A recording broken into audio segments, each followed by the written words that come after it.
Salut, c'est Mathieu l'atelier de Passion du Bois, bienvenue dans cette 12e vidéo sur la série de travaux que je fais pour ma cuisine. Alors si vous n'avez pas vu les premiers épisodes, je vous invite à y aller. Et on rentre tout de suite dans le vif du sujet avec cette semaine, je finis la chape, j'attaque le plancher, je refais des enduits sur les murs, j'ai failli tout péter niveau tuyauterie, enfin voilà. Allez c'est parti, on attaque, on démonte l'évier, ça y est là, c'est vraiment on rentre dans le dur pour la cuisine. Comme ça je vais pouvoir couler ma chape en dessous, go!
Alors comme vous l'avez vu juste dans le timelapse d'avant, j'ai fait un peu le con en saccant un peu dans mon meuble et du coup j'ai un tuyau qui s'est un petit peu plié et croqué. Alors c'est pas trop grave parce que dans tous les cas j'ai le plombier qui repasse, mais ça aurait pu être grave parce que si ça avait pété, j'aurais été dans la merde ce week-end. Bref, là j'ai remis ici temporairement le robinet et puis ça nous permet nous d'avancer en tout cas sur la chape. Je vais profiter ici pour finir de tailler, vous voyez la dernière partie là qui manquait vu qu'il y avait le meuble.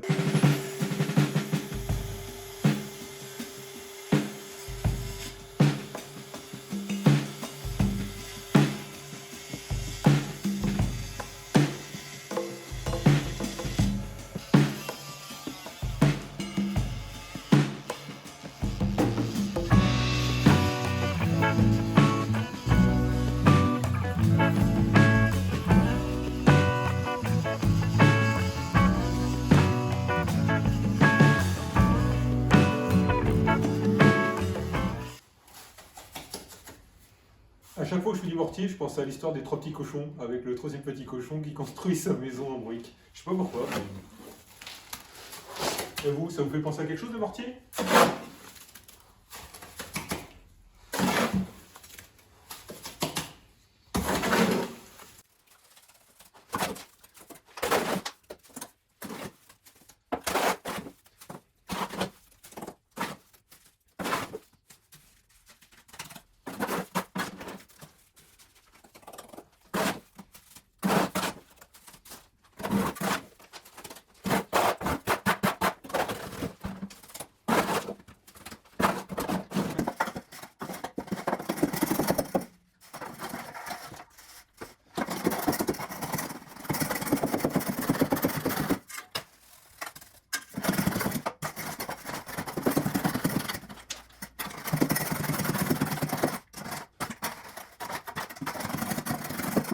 Et voilà, la troisième partie de la chape est maintenant terminée. Il n'y a plus qu'à laisser sécher ça. Et dans 2 semaines, on attaque le carrelage. Bon bah voilà ce qui se passe quand on est en plein travaux, c'est que la vaisselle elle se fait dans la baignoire. Alors pour mettre ma plainte ici, vous voyez que le mur est complètement pas droit entre ce qui vient d'ici et ce qui vient de là. Du coup, scotch sur le sol. Je suis venu tracer ici la droite la plus parallèle au mur qui s'arrête à peu près juste ici. Pareil.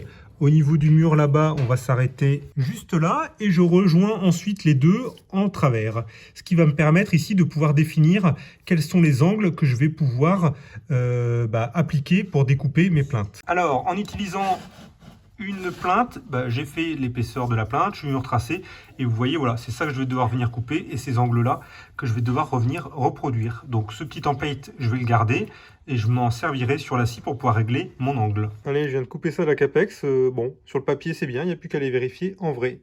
Alors l'intérêt de cette machine, c'est qu'on a ici un petit système qui permet d'avoir une butée, en tout cas pas une butée, mais de descendre beaucoup plus la lame qu'en normal pour pouvoir justement faire typiquement des plinthes, des moulures avec une profondeur qui est beaucoup plus élevée que ce qu'on peut avoir ici au niveau du diamètre de la lame, puisqu'en fait on va venir chercher beaucoup plus loin. Bon, c'est plutôt pas mal du tout, hein. Regardez là. Ce que je vais faire, c'est que je vais faire le collage de cet ensemble de pièces, je vais le faire à l'atelier, comme ça quand je viendrai le mouler directement en position, ce sera beaucoup plus simple. Alors, une petite bêtise que j'ai faite, alors c'est pas vraiment une bêtise, mais ici je suis venu couper à angle droit ce morceau-là.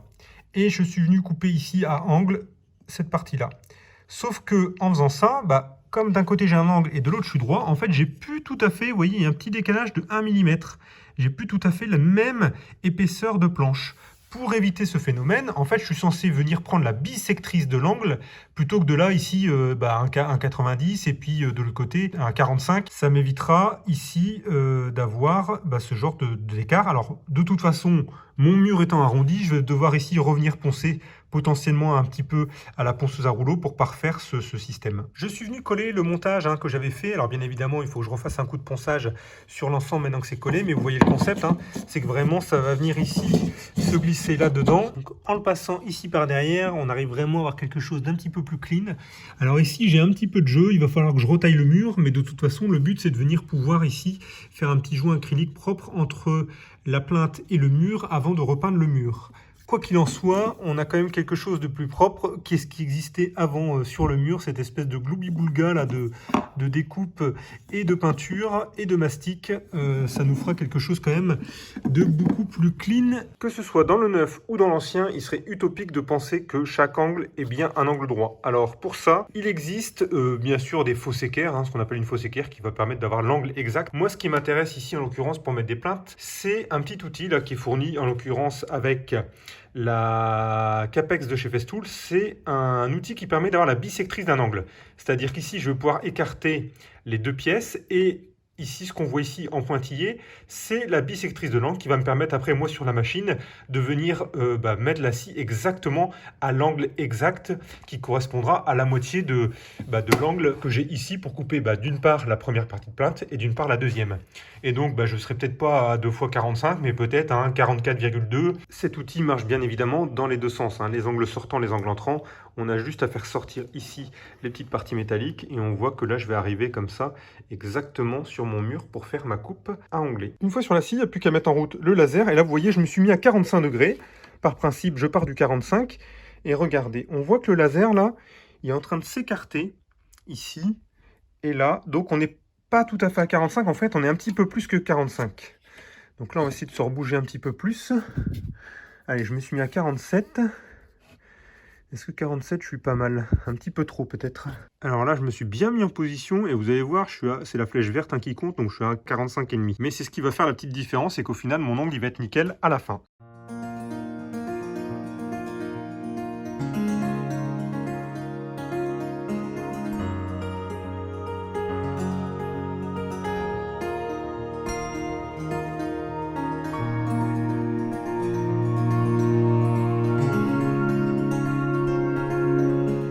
Après la première couche, j'égrène, on fera un petit coup de soufflette là-dessus pour tout bien nettoyer. Et je viendrai passer une deuxième, puis après une troisième couche de vitrif. Et cette fois-ci, je vais la faire au rouleau là, plutôt qu'au splatter. Donc splatter, c'est l'espèce de pinceau là, avec les poils en nylon.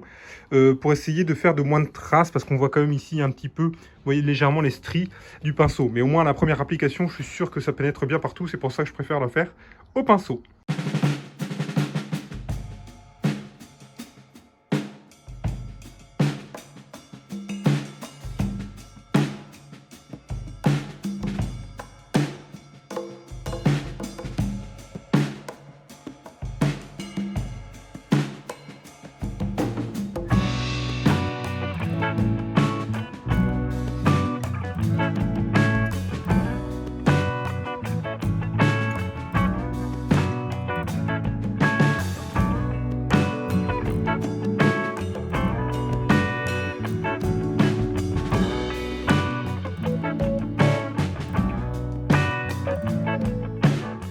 Pour mes radiateurs, je l'ai fait différemment, c'est-à-dire que j'ai un premier radiateur que j'ai démonté dans la vidéo précédente que je vais peindre à la bombe dehors, pour essayer de faire moins de traces possible. Et au final, je me rends compte qu'avec la bombe, on a vite découlé. Alors pour la deuxième couche d'ailleurs, on ne le verra pas ici, mais j'ai couché le radiateur plutôt à l'horizontale sur le sol pour essayer de faire un meilleur finish. Donc ça c'est pour le radiateur ici que j'ai pu démonter. Et juste après, on va voir que j'ai un autre radiateur qui lui était resté fixé au mur de par la construction du mur. Bref, c'était un petit peu compliqué pour l'enlever. Et du coup, je l'ai peint plutôt sur place avec le pinceau et la pâte de lapin. Et au final, c'est pas trop mal. Il y a vraiment pas trop de traces. Par contre, il m'a fallu au moins 3 couches de peinture là pour avoir quelque chose de bien blanc et qui couvre bien. Alors voilà le radiateur qui était fait à la bombe. Alors ce qui est agréable avec la peinture bombe, c'est qu'on a vraiment un aspect hyper lisse, comme si c'était vraiment le matériau, on va dire, d'origine. Alors après, ici, on voit quelques coulures qui vont être un petit peu difficiles à rattraper. Par contre, ce qui est top, c'est vraiment qu'au bout des deux couches, on avait tout de suite un blanc vraiment très très blanc. Voilà, et vous voyez cet aspect ici, directement lisse, on a l'impression que c'était directement le radiateur d'origine. On a profité pour faire une petite beauté aussi aux extrémités en venant l'illustrer et les polir pour être sûr d'avoir quelque chose de clean, bien évidemment, avant la peinture. L'intérêt aussi de la bombe, c'est que pour tout ce qui est gris comme ça à l'intérieur, on a réussi à peindre assez loin sans que ce soit la galère à l'intérieur de tout ça. Pour le deuxième radiateur qui est en place, donc vous voyez, je l'ai peint, je l'ai dit tout à l'heure, au rouleau. Bon, ça laisse, on voit quand même un petit peu plus les traces du rouleau là par rapport à la peinture à la bombe, mais ça reste quand même hyper correct.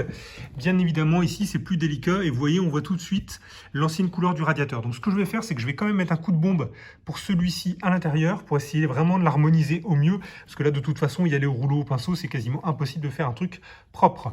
Également, j'ai profité pour peindre ça et on va le voir ici direct en vidéo, c'est quand même un aspect un petit peu moins lisse qu'à la bombe. Donc concrètement, les radiateurs, je les conseille plutôt à la bombe. Bien évidemment, pour ça, il faut les démonter, les faire en extérieur. À l'intérieur, c'est un petit peu plus compliqué dans la maison. Petit changement de programme pour le trou de la porte. Au final, je rebouche ça au map. On fera aussi une petite couche d'enduit et puis après ça, ça va être un ponçage complet de la porte avant mise en peinture. Après avoir rebouché la porte, j'avais encore pas mal de trous, d'irrégularités dans la porte. Donc là, je viens de faire un ratissage complet avec un reste d'enduit là sur la porte et je ferai un petit ponçage bien fin. Je pense que ça devrait améliorer le résultat final avant peinture. Bon, voilà. Après une première petite couche de peinture, ça commence déjà à s'estomper. Je pense qu'encore 2 couches comme ça et on ne verra plus ma super lucarne. Après la deuxième couche, ça devient quasiment bon. Je pense qu'avec une troisième sur la porte, on sera impeccable et ça va disparaître complètement. Allez, après la troisième couche, ça commence à devenir bon. Petite dernière et je pense qu'on verra quasiment plus le reste. Allez, c'est toujours pareil, on se motive le soir. Hop. Ici, je peins les portes. Alors ici, petit pinceau, petite pâte de lapin. Ça me permet de faire un truc clean. J'ai déjà fait une couche sur le bâti et j'en ferai la deuxième une fois que j'ai fait le ponçage du parquet. Vous voyez, encore une fois, toujours, je jongle entre les couches. Pareil ici par rapport au mur, c'est que je veux finir le satin avant de faire le mat du mur parce que ce sera plus facile de venir au rechampi dans ce sens-là que dans l'autre sens. Et ça évitera derrière les traces.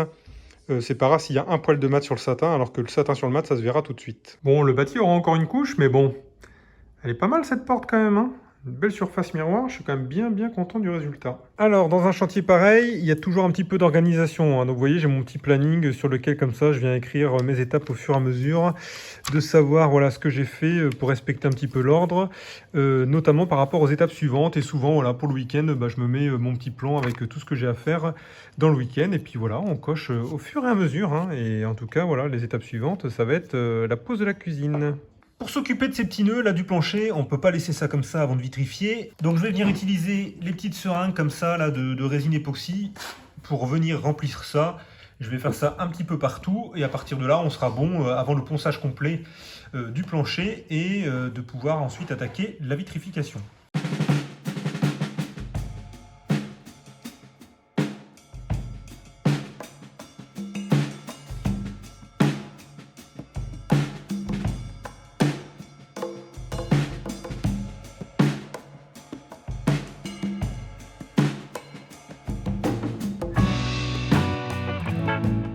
Alors, autre chose au niveau de la préparation du plancher, c'est que mon nouveau plancher, moi, il est clean, on a vraiment des rainures qui sont propres. Ici, d'origine, on va voir, voilà, les rainures sont un peu crado par le temps, elles ont aussi tout le vitrif, donc il faut qu'on arrive à nettoyer ça.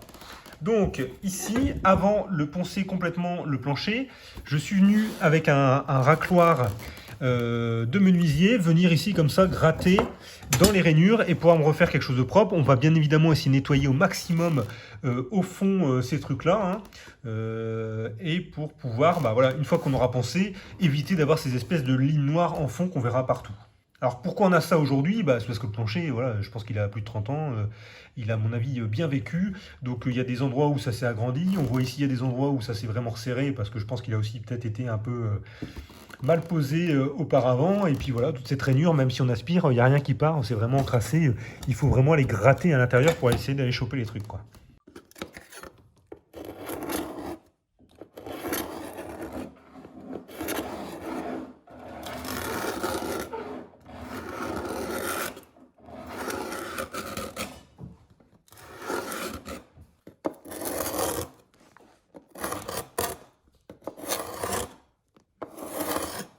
Bon, la petite lame de cutter, ça marche aussi très bien. Donc, elle s'émousse quand même globalement assez vite, mais en changeant tous ces bouts de lame cassés, de toute façon, qui ont servi pour le début des travaux et que j'avais gardé, ça nous permet comme ça d'avancer tranquillement sur le reste du plancher. Bon, il n'y a pas photo hein, entre avant et après. Hein. Donc vraiment, des fois, ça vaut le coup de se faire un petit peu chier. Et derrière, on aura un résultat qui sera bien meilleur au final. Bon, voilà, je suis en train d'installer mes petites pièces là, qui ont été découpées au laser. Vous voyez, là, on a vraiment un gros trou de chaque côté. Et là, au moins, ça me permet de faire un truc nickel. Donc, j'ai plus qu'à mettre la deuxième pièce. Ben voilà, c'est les petits détails comme ça qui font les petites finitions à la fin. C'est quand même beaucoup plus joli. Je mettrai juste une petite touche de blanc sur les pointes de vis. Hein. Bon, rien à voir, mais je vais aussi pouvoir refaire toute la finition de ma terrasse hein, après les travaux. Alors, pour ma chape, je me suis appliqué du mieux que je pouvais. J'ai quand même quelque chose qui est plutôt bien lisse. Maintenant, j'ai tellement la hantise du carrelage que je voudrais vraiment que mon sol soit le plus droit possible pour me faciliter la tâche de main. Du coup, ce que je vais faire, c'est que je vais faire un coup de ponçage sur l'ensemble de mes 3 chapes qui ont été faits à des moments différents. Hein. Du coup, la première, ça fait déjà 4 semaines qu'elle sèche, la deuxième 3 semaines, et l'autre, ça fait 2 semaines. Et voilà, poncer pour ça, pour essayer de rattraper à peu près peut-être les micro-millimètres qu'il y a entre chaque niveau. Ce qui me permettra après derrière de mettre un petit primaire pour vraiment boucher le support pour une meilleure adhésion de la colle à carrelage juste après et éviter surtout que mon support boive toute l'eau de ma colle et que ça m'abîme un petit peu mon collage. Bon, voilà ce que ça donne un petit peu là avec toutes les jointures entre les différentes séparations. On voit quand même que le sol est quand même plutôt droit. Donc j'ai vraiment juste quelques petits rattrapages là typiquement pour ce genre de truc, essayer de refaire un truc un petit peu plus clean, mais globalement je suis plutôt quand même pas mal et très content de ces chapes qui sont bien mieux passées que mon ragréage dans la buanderie.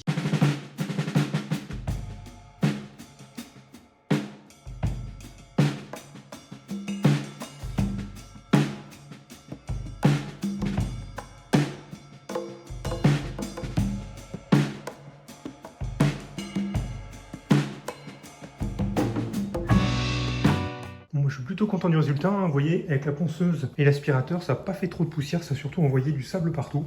Mais là au moins, j'ai une petite surface un peu granuleuse qui va me faire une bonne accroche et j'ai surtout poncé au niveau de chaque délimitation. Alors les petits bouts comme ça, je pense que voilà, ça sera rempli après un petit peu avec la colle. Mais globalement, la surface... En tout cas, moi je suis content, je ne suis pas un spécialiste du carrelage ni de la préparation de sol, mais ça me paraît plutôt pas mal. En tout cas, c'est plutôt droit, ce qui devrait nous faciliter la vie pour la pose du carrelage.